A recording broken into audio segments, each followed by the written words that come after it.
नमस्कार दोस्तों, कैसे हैं आप सभी। मैं धनराज कुमार स्काई टीचिंग के यूट्यूब चैनल पर आप सभी दोस्तों का स्वागत करता हूं। तो कल हम एनसीएफ 2005 के बारे में बारीकी से अध्ययन किया था, तो आइए आज उसी का पीवाईक्यू करते हैं, जो कि आपके परीक्षा की दृष्टि से काफ़ी महत्वपूर्ण हैं और वो पहले आए हुए हैं।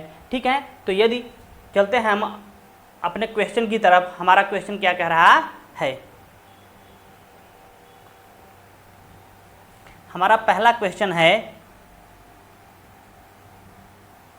यदि आप हमारे चैनल पे नए हैं तो चैनल को सब्सक्राइब कीजिए और अपने दोस्तों के साथ अवश्य शेयर कीजिए। चलते हैं हम अपने आज पहले के क्वेश्चन की तरफ। हमारा पहला क्वेश्चन क्या कह रहा है, आपके स्क्रीन पे रहा आपका पहला ही क्वेश्चन। एनसीएफ 2005 के बारे में क्या कह रहा है कि आपका पहला क्वेश्चन है, निम्नलिखित में से कौन सा राष्ट्रीय पाठ्यचर्या की रूपरेखा 2005 का मार्गदर्शक सिद्धांत नहीं है। पहले आपको नहीं देखना है। क्या देखना है? पहला ही आपका नहीं है। जैसे ही नहीं दिखे आप क्या हो जाओ, सावधान हो जाओ, सतर्क हो जाओ। ऐसे नहीं से आप क्या हो जाओ, सावधान हो जाओ, सावधान हो जाओ और सतर्क हो जाओ, नहीं तो आपको दिक्कत कर जाएगा। तो आपका क्वेश्चन क्या कह रहा है कि नहीं है। नहीं को आप अंडरग्राउंड कर दो। चलते हैं आगे। स्कूल के बाहर जीवन से ज्ञान को जोड़ना, कहने का मतलब है स्कूल को आप कुछ बता रहे हो, बच्चे को कुछ पढ़ा रहे हो, तो उसको बाहरी जीवन से उसको कनेक्ट करके पढ़ाओ, उसको कनेक्ट करके बताओ, ताकि बच्चे उसको क्या करें, कनेक्ट कर पाएँ और उसको जल्दी समझ में आ सके। यदि आप कुछ पढ़ा रहे हैं, जैसे जल पढ़ा रहे हैं, तो जल पढ़ाने के लिए आप क्या करोगे, बच्चों को आप गांव का तालाब दिखाओ, कुआं दिखाओ, ताकि वो बच्चे वो जल से कनेक्ट कर पाएँ। यह सुनिश्चित करना कि सीखना रटने के तरीके से हट जाए।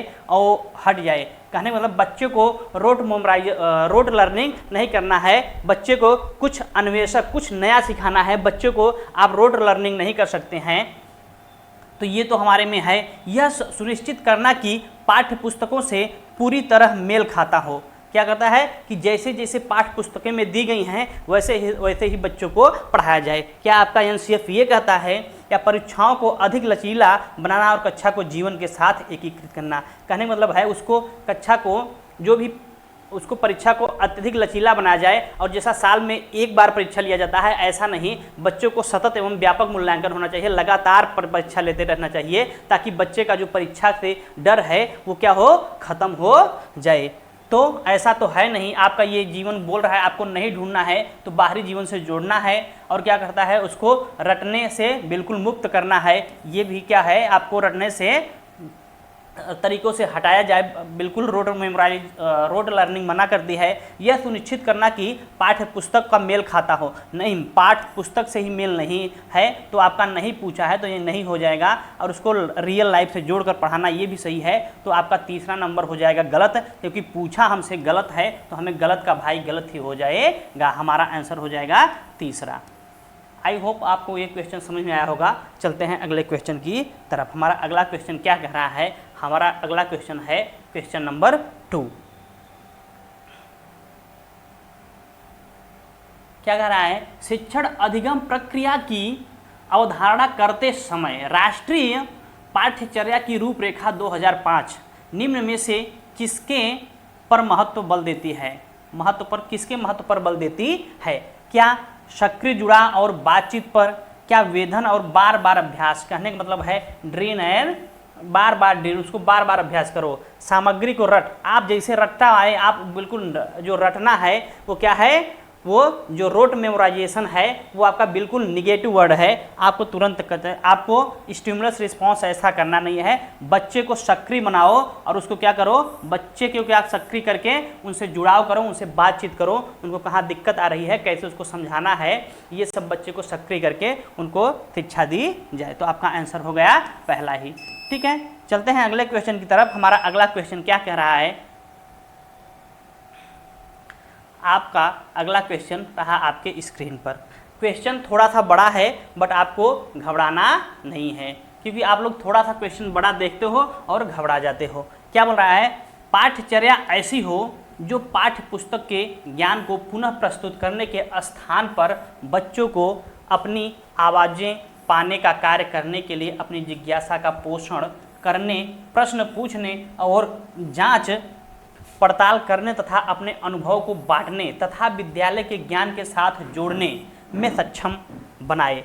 एनसीएफ की रूपरेखा 2005 पृष्ठ संख्या नंबर 13। इस पृष्ठभूमि में एक शिक्षक की प्राथमिक भूमिका क्या होनी चाहिए।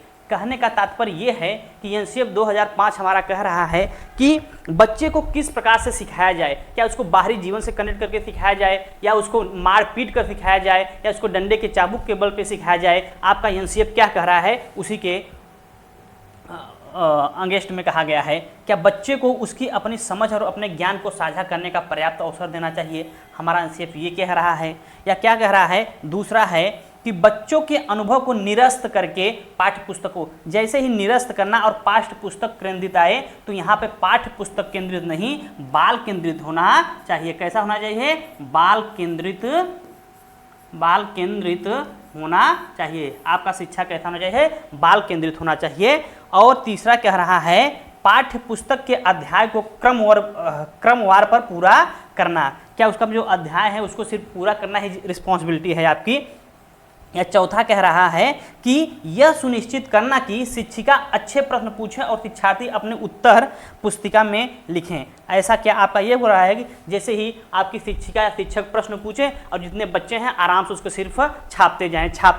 क्या आपका एनसीएफ यह कह रहा है। तो हमारा एनसीएफ ये सब कुछ नहीं कह रहा है। हमारा एनसीएफ कह रहा है कि बच्चों को अपनी समझ, बच्चे क्या करें, अपनी समझ और अपने ज्ञान का साझा करने का उसको अवसर दिया जाना चाहिए। क्योंकि बच्चे अन्वेषक होते हैं, बच्चे खोजकर्ता होते हैं, बच्चे नन्हे वैज्ञानिक होते हैं, जो कि जीन पियाजे के द्वारा कहा गया है। ठीक है, तो आपका आंसर हो जाएगा पहला। चलते हैं अगले क्वेश्चन की तरफ। हमारा अगला क्वेश्चन क्या कह रहा है। हमारा अगला क्वेश्चन आपके स्क्रीन पे आ गया, क्वेश्चन नंबर 4। एनसीएफ 2005 के अनुसार गलतियां इस कारण महत्वपूर्ण होती हैं क्योंकि बच्चे गलतियां क्यों करते हैं। बच्चे के अंदर हेजिटेशन रहता है, डर रहता है कि अध्यापक कहीं ना कहीं हमको पनिश करते हैं, इसलिए वो गलतियां ज़्यादा करते हैं। तो क्या बोल रहा है कि यह विद्यार्थियों को उत्तीर्ण एवं अनुत्तीर्ण समूह में वर्गीकृत करने के लिए महत्वपूर्ण उपकरण है।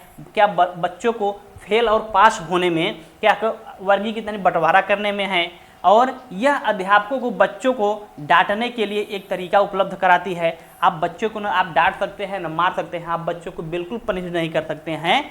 तो यह बच्चों के विचार को अंतर्दृष्टि उपलब्ध कराती है तथा समाधानों को पहचानने में सहायता करती है।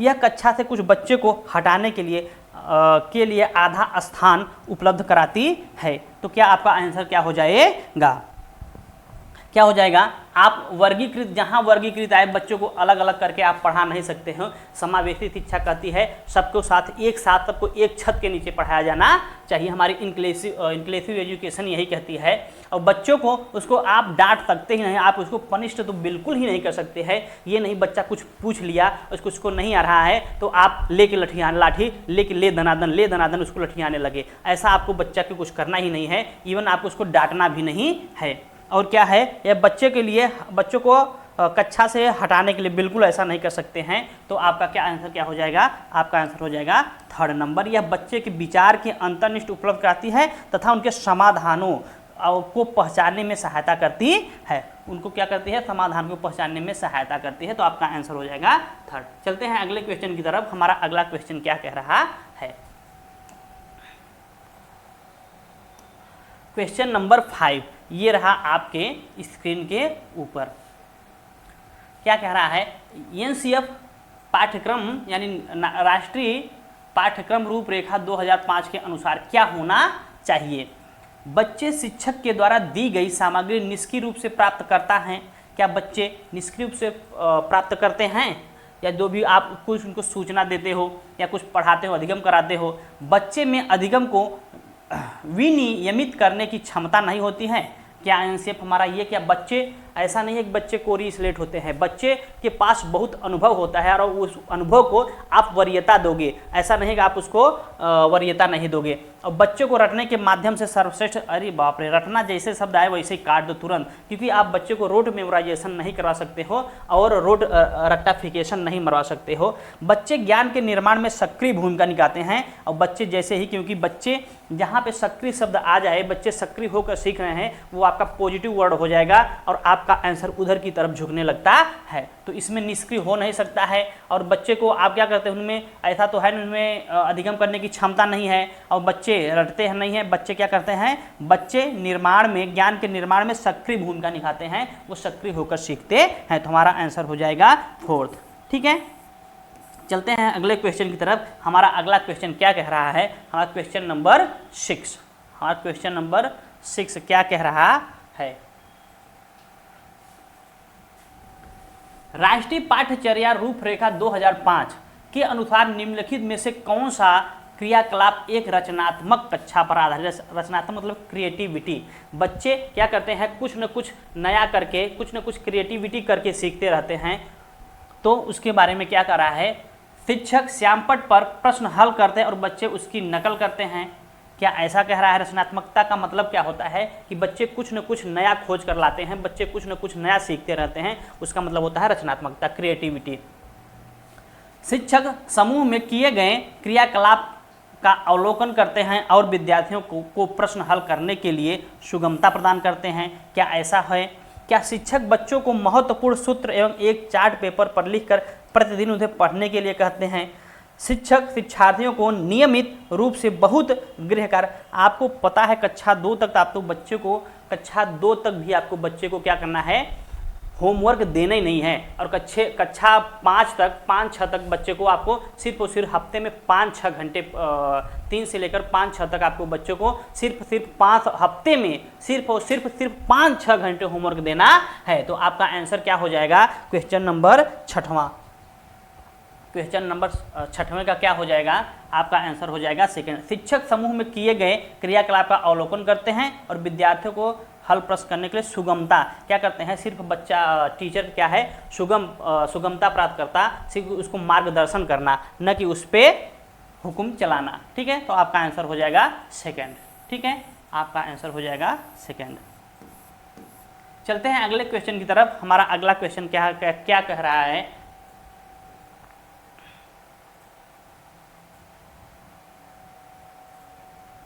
क्वेश्चन नंबर 7, हमारा 7वां क्वेश्चन क्या कह रहा है कि एनसीएफ 2005 के अनुसार, एनसीएफ 2005 के अनुसार प्राथमिक कक्षा की एनसीईआरटी पाठ्य पुस्तक में भोपाल यात्रा, कबाड़ बेचने वाला, जंक सेलर इत्यादि जैसे पाठ को देने का सर्वाधिक उपयुक्त उद्देश्य क्या है। उसको कहने का मतलब है, एक उसको कोई उदाहरण दे रहा है, गणित कक्षा में एक अंग्रेजी भाषा का अधिगम को समाहित करना, छात्र केंद्रित कक्षा की नीरसता को तोड़ना, या बच्चे के वास्तविक दैनिक जीवन से गणित को जोड़ना। क्या बोल रहा है, या गणित के साथ साथ पर्यावरण ईवीएस के पाठ को पूरा करना। आपका आंसर क्या हो जाएगा, आपका आंसर क्या हो रहा है कि कहने का मतलब है उसको आप रियल लाइफ से कनेक्ट कर रहे हो। क्या कर रहे हो, उसको रियल लाइफ से उसको कनेक्ट करके उसको कोई उदाहरण दे रहे हो, आप उसको रियल लाइफ से कनेक्ट करके सिखा रहे हो। तो क्या कर, बच्चे को वास्तविक जीवन से गणित को जोड़ना सिखा रहे हैं। तो आपका आंसर हो जाएगा 3रा। ठीक है, चलते हैं अगले क्वेश्चन पर। हमारा अगला क्वेश्चन क्या कह रहा है, हमारा अगला क्वेश्चन है क्वेश्चन नंबर 8। आपका क्वेश्चन क्या कह रहा है कि एनसीएफ 2005 के आधार पर पठन कौशल से क्या तात्पर्य है। क्या पठन कौशल से क्या तात्पर्य है, क्या सही उच्चारण करना है, या पाठ्यक्रम में जितना है उसको पढ़ लेना, क्या यही है, या समझ कर पढ़ना, या कठिन वाक्य पढ़ना। इसका हमारा एनसीएफ पाठक की पढ़ने के कौशल का क्या अभिप्राय है, पढ़ना कैसे होना चाहिए। आप सही उच्चारण तो वैसे ही बच्चों को सीख जाएगा, पाठ्यक्रम पढ़ना तो है नहीं। आप जैसे ही समझ कर पढ़ोगे तो आप में पाठ्यक्रम पढ़ भी जाओगे, उसको उच्चारण करना भी सीख जाओगे और धीरे धीरे वाक्य भी पढ़ना, कठिन वाक्य भी पढ़ना सीख जाओगे। तो आपका आंसर हो जाएगा, आपका आंसर हो जाएगा 3रा, 3rd वाला आपका आंसर सही हो जाएगा। ठीक है, आपको बच्चों को समझा कर पढ़ना है, न कि उसको रेक्टिफिकेशन मरवा के पढ़ाना है। ठीक है, चलते हैं अगले क्वेश्चन की तरफ। हमारा अगला क्वेश्चन क्या कह रहा है? अगला क्वेश्चन रहा आपके स्क्रीन के ऊपर। एनसीएफ 2005 एक बहुभाषी कक्षा में पढ़ाते समय एक शिक्षक से निम्नलिखित में से किस सिद्धांत को ध्यान में रखने की अपेक्षा करता है? कि एक्सपोजर से बच्चों की अंग्रेजी दक्षता में काफ़ी सुधार होता है, एक कक्षा में भाषाई विविधता अंग्रेजी भाषा की शिक्षा को बाधित करती है। क्या अंग्रेजी या हो गया या फिर कोई और लैंग्वेज है क्या वो बाधित करती है? नहीं। या बच्चे के अभ्यास और कठोर अभ्यास के माध्यम से बेहतर सीखते हैं और बच्चे भाषा की संस्कृति और सामाजिक पहचान के निर्माण करते हैं। क्वेश्चन नंबर 9 आपका क्या हो जाएगा? क्वेश्चन नंबर 9 क्या कह रहा है? बच्चे एक्सपोज से बच्चे अंग्रेजी माध्यम काफ़ी सुधार करते हैं, ऐसा कुछ है नहीं। अब एक भाषा में क्या कहते हैं, भाषा विविधता अंग्रेजी को भाषा को बाधित करती है? नहीं, बाधित नहीं करती है। और क्या कहता है, बच्चे अभ्यास और कठोर अभ्यास से बेहतर सीखते हैं, ऐसा कुछ भी नहीं है। बच्चे भाषा की संस्कृति और सामाजिक पहचान करके क्या करती है, बच्चे की भाषा बच्चे की सांस्कृतिक और सामाजिक पहचान का निर्माण करती है। किसकी करती है? सामाजिक एवं सांस्कृतिक पक्ष का, दोनों का निर्माण करती है। तो आपका आंसर हो जाएगा 4th। ठीक है, चलते हैं अगले क्वेश्चन की तरफ। हमारा अगला क्वेश्चन क्या कह रहा है? क्वेश्चन नंबर 10 आपके स्क्रीन के ऊपर था।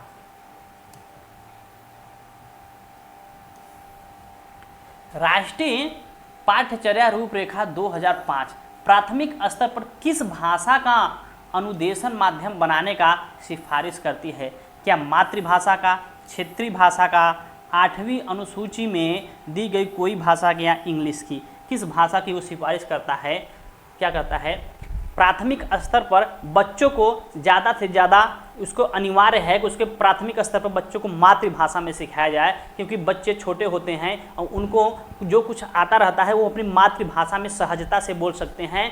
और उनको बोल दो कोई अंग्रेजी में आप बोलने के लिए, वो बोलने में क्योंकि उनको अंग्रेजी आती नहीं है तो अंग्रेजी बोलने में थोड़ा हिचकिचाहट पैदा करेंगे। बट उनको मातृभाषा में बोलने कहोगे तो आप एक शब्द बोलने कहोगे तो वो 4 शब्द बोल देंगे। तो प्राथमिक स्तर पर बच्चों को कैसी भाषा में होना चाहिए शिक्षा? मातृभाषा में होनी चाहिए। हमारा एनसीएफ 2005 यही कह रहा है। तो आपका आंसर हो जाएगा पहला ही।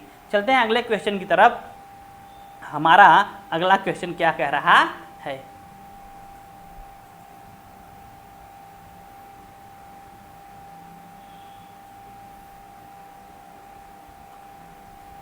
राष्ट्रीय पाठ्यचर्या की रूपरेखा 2005 में गतिविधियों ने भारत की सांस्कृतिक और धार्मिक विविधता का उत्सव मनाने का सुझाव दिया है।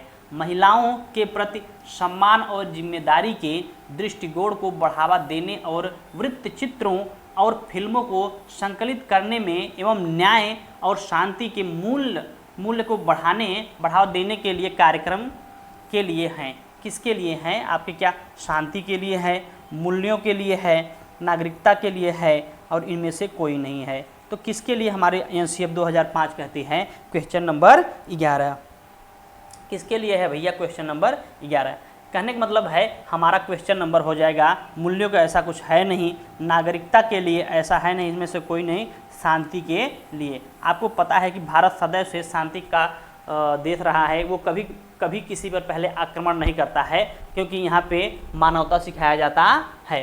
तो हमारा आंसर हो जाएगा पहला ही, शांति के लिए शिक्षा। ठीक है, तो हमारा पहला आंसर हो जाएगा पहला। चलते हैं अगले क्वेश्चन की तरफ। हमारा अगला क्वेश्चन क्या कह रहा है?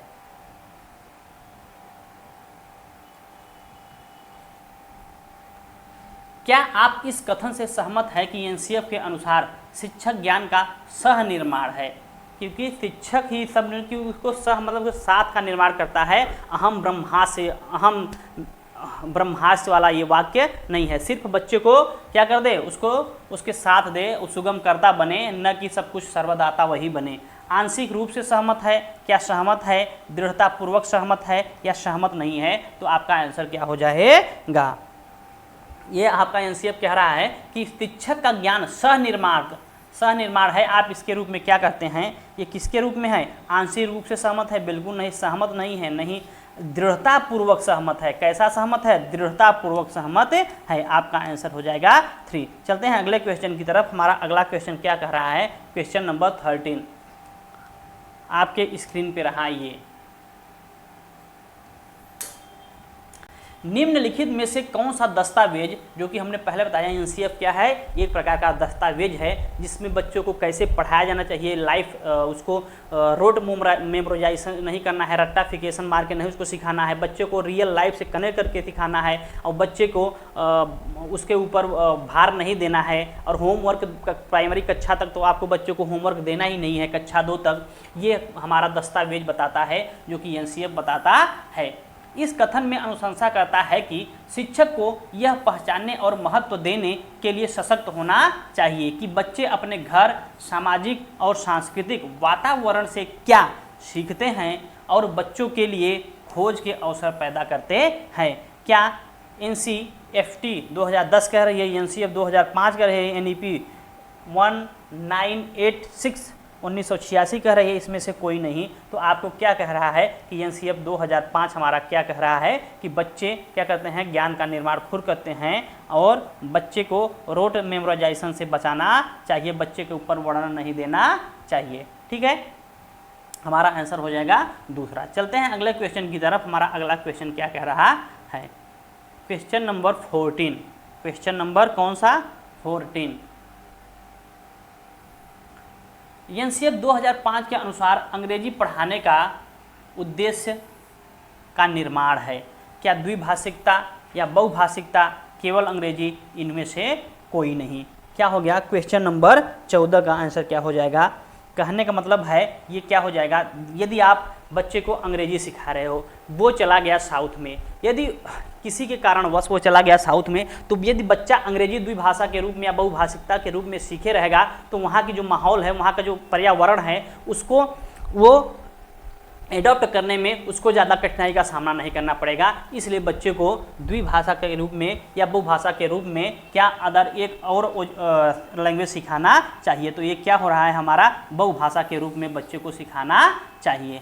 ठीक है, तो हमारा दूसरा आंसर हो जाएगा। चलते हैं अगले क्वेश्चन पर। हमारा अगला क्वेश्चन क्या कह रहा है,